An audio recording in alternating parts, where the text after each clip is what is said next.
Welcome back to Turning Point Tonight, where we are charting the course of America's cultural comeback. My name is Jobob. Thanks so much for sticking with us. Let's check in with Turning Point's White House correspondent, Monica Page at the White House. Monica, so as I'm going through all of the stories, it is unbelievable how much I'm hearing about this singular Maryland father. Well, I guess he's from Maryland, or he lived in Maryland and is a father, but gang member that got deported, I guess by accident. But Stephen Miller was out yesterday talking to the press saying, well, if we bring him back like all the libs want, he's just gonna get deported again. Like, so what are we even doing? I haven't seen, I saw his name, or I saw this story so much more than Lake and Riley or many of the other victims of illegal immigrants. Can you talk about what the White House is saying? I heard they talked about it a lot in the press briefing. What's going on at where you're at? Yeah, Joe Bob, you're exactly right. I mean, this story has been lasting for well over a week at this point. The mainstream media is not going to stop talking about it. This was a topic of conversation in the press briefing room multiple times. And if we remember correctly, back in 2019, an immigration court and an appellate immigration court ruled that this Maryland man is a gang member of MS-13. Now, described and designated as a foreign terror organization, a foreign gang group. So this isn't just a Maryland man, not just a Maryland father. He is a terrorist that is being deported. And the fact that the mainstream media just keeps saying, oh, he's a father. Is there any sort of way? The foreign policy is run by the president. It's not distinguished or determined by a judge or a court. It's determined by the president of the United States. And if he deems that this man is part of an illegal terror group, he will be deported back to El Salvador. And it was interesting because when the president of El Salvador, Bukele, came to visit the White House this week, the question was, is there opportunity for this guy to somehow come back into this country? And the president of El Salvador was like, no, I'm not going to smuggle a criminal back into the United States just because, based on what you think that what should happen to him, that doesn't make any sense. So, I mean, Caroline was really on the defense this afternoon in the press briefing saying, let's just get this straight. This man is part of a foreign terrorist organization. This is not just a father. He is part of a terror group. He's going to be deported, and that's where he's going to stay. There's no way he's going to come back into this country and reap the Yeah, benefits of being an American citizen. Yeah, it almost feels like, I mean, maybe even just to prove a point, they fly him back here and then immediately fly him back, which I would hate to do because I don't want to waste taxpayer dollars. But that's, I don't know. It just seems like a crazy hill to die on. Speaking of hills to die on, libs love places like NPR and PBS. The Trump administration is asking Congress, hey, can we maybe defund them? And the reason is because, well, they're just insanely partisan, even though they get a lot of their federal funding through grants that claim they are nonpartisan. Can you talk to what the Trump administration is asking for from Congress? Yeah, I mean, the Trump administration is asking for Congress to start defunding these government-run organizations like NPR and PBS, and that would be about a little over $1 billion worth of cuts to these organizations that really have been spewing a certain narrative. And it really raises the question that if you can't have certain Christian broadcasting on TV, given that it's religious, then why would we ever have this pro woke and this these interesting narratives that these corporations spin, just allowing us, like taxpayer funded corporations and media outlets, to be running rampant. It's interesting because the only ever time that I've ever listened to NPR was in an Uber on the way to the White House, coming here to work. And sometimes I just listen. Let's see what NPR is doing. And they only tell half the story. They only tell the part of the story that they feel is necessary. And they do it with such a spin where you're never really getting the truth about any of it. So it's about time that we start defunding these corporations, especially given that they're government funded. And am I going to give my taxpayer dollars to media outlets that are going to be lying to me? I mean, I think that that's such an abuse and such a waste. And that's exactly what Doge is doing in uncovering this. And I think we can expect to see much more of those headlines in the coming weeks. I think President Trump is set to speak on this by the end of this week. And I think we're going to see some more headlines on it as well. Maybe as an act of, trying to further this along, Trump can issue an executive order renaming NPR to Nakedly Progressive Radio, which is a title that I heard from another radio host. Monica Mhm. Page, Turning Point's White House correspondent, thanks so much for joining us. Really appreciate it. Thanks so much, Joe Bob. Thank you. One of the things that libs love to do is pound the same playbook over and over and over again. And honestly, sometimes it's fascinating that it continues to work. Bernie Sanders is one of those libs that have been pounding the same playbook over and over and over again. If you didn't know this, Bernie and AOC are on this big tour, which frighteningly is gathering a lot of people to it, called the End Oligarchy Tour or something anti oligarchy. And you kind of wonder, well, how long has Bernie been talking about quote unquote oligarchs? Let's bring our panel back. Brianna Lyman and Lily Kate are here to talk about this. I want to show you this video clip before I get your reaction. This is Bernie over the course of the last 30 years saying, we are at risk of. I'm not going to do my Bernie impersonation. Just play the clip.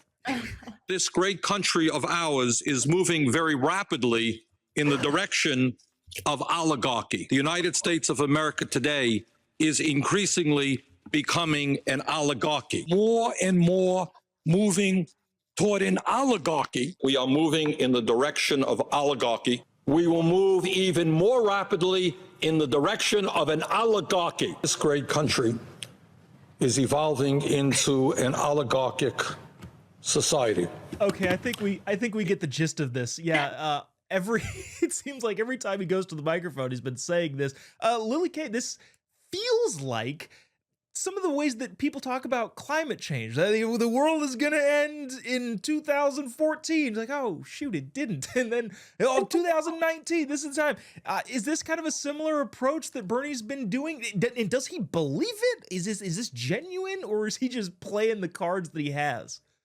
Well, first of all, can we talk about the fact that he has not aged a day in 32 years? I mean, that guy looks exactly the same as he did in like 1995.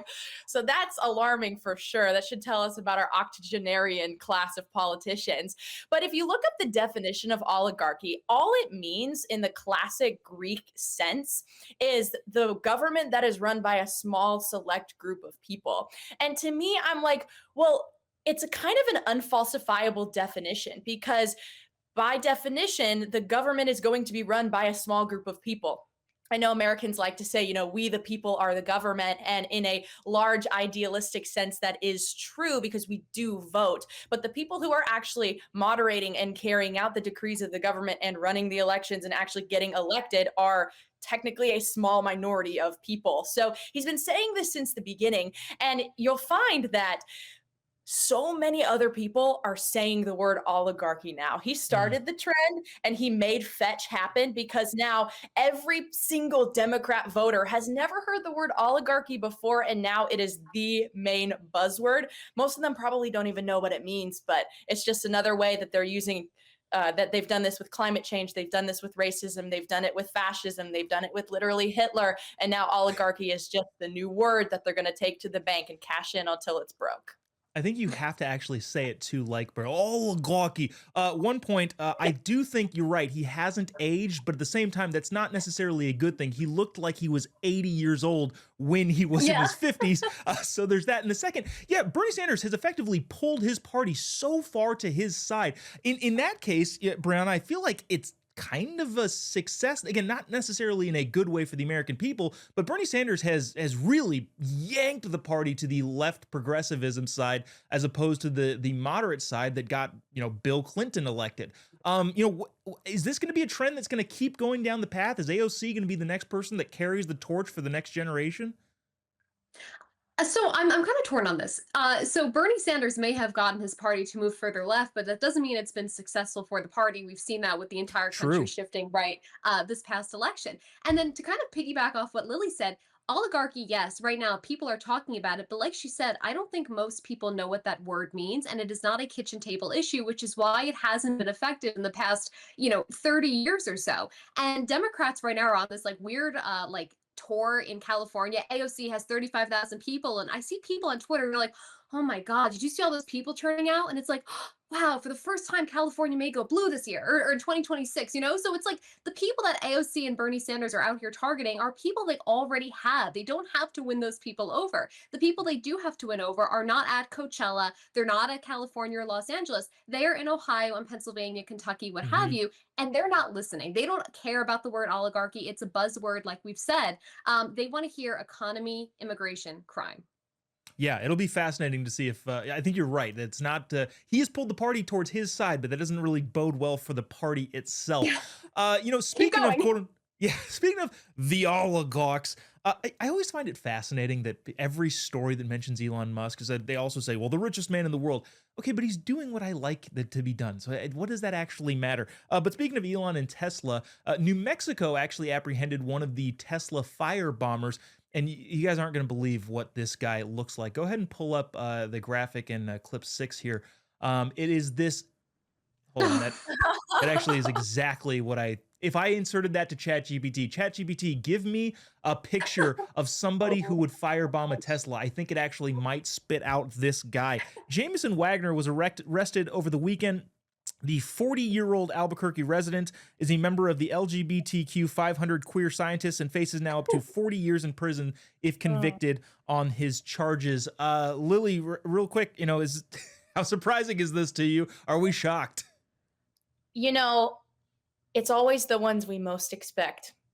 It really is always the ones who we likely think are going to do the things. And I hate that we have to say this, but sometimes, people who look wacky on the outside are actually very wacky on the inside. And I think it's important to, in a healthy way, read books by their covers. And so hopefully this can be used as a case to showcase why vandalism needs to stop and why we don't encourage and have any tolerance for it. I think the permissiveness that our country has had so far toward the vandalism of Teslas and Cybertrucks, and also pro-life clinics, and also recently, we've seen the story of Savannah Craven, who got assaulted on the street in New York. I mean, the left is showing us exactly who they are. They're saying that we're the violent ones when everything they touch literally turns to a fiery but mostly peaceful protest, if you will. So I think it always is the ones that we most expect, and we need to not be shocked by it anymore.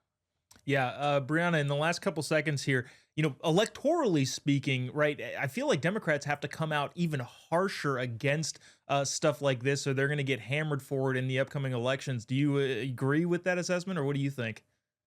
I actually think that it says a lot about a Democratic Party based on how their actual politicians act. And the fact that none of them have really come out and made some big, condemnation of this violence is indicative that they know it's not required by their party or by their base to be just civil and moral good people in this country. So I think they're going to continue down this trajectory where they don't say anything, they rarely speak up about political violence. And hopefully they will use what happened this week with Josh Shapiro to realize it's both Democrats and Republicans who are targeted by these radical activists, and there needs to be widespread condemnation. Totally. Yeah. You mentioned Josh Shapiro. We haven't talked about it on this show, but everybody in the conservative world is condemning that outright Yeah. because it doesn't matter who you're targeting. You should not be perpetrating political violence in any way, shape, or form. Brianna Lyman, Lily, Kate, thanks so much for joining us. Really appreciate it. We'll definitely have you back. Thank you. Thank you. Coming up next, an awesome clip from Alex Clark's Culture Apothecary podcast. You're not going to want to miss. Don't go away. We'll be right back after this.